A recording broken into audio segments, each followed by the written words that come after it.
it's interesting to read through Martin Luther's 95 Theses, because what you find that Martin Luther was dealing with a problem that unfortunately has not completely gone away. And so as I read just this little section of the 95 Theses and thought about it, I wondered, how might they look if Martin Luther wrote them today? Where do we find an attack on sola fide?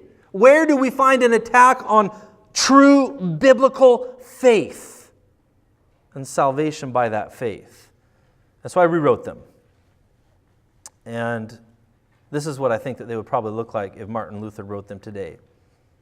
The true treasure of the church is the most holy gospel of the glory and grace of God. But this treasure is naturally most odious, for it does not guarantee prosperity and health in this world, but rather trials and persecutions.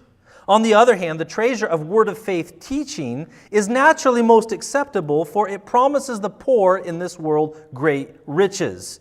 Therefore, the treasures of the gospel are nets with which one formerly fished for wealth of men. The treasures of the prosperity gospel are nets with which one now fishes for the wealth of men.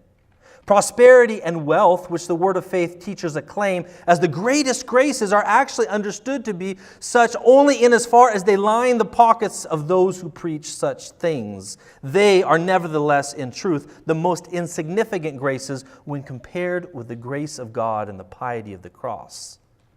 To consider the prosperity gospel so great that a man could attain for himself his own private jet if he were only to pray right, think positive, and act as if it were his is madness.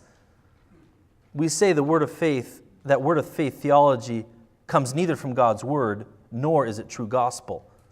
On the gospel faith. On the contrary, it drives men away from the gospel and destroys real faith. I think that probably one of the greatest attacks today on sola fide is the prosperity gospel, which, as I say here, is really neither comes from this called word of faith teaching is what it's called. And it does not come from God's word, and it is not really true biblical faith. So sadly, not much has changed in 500 years since the Reformation.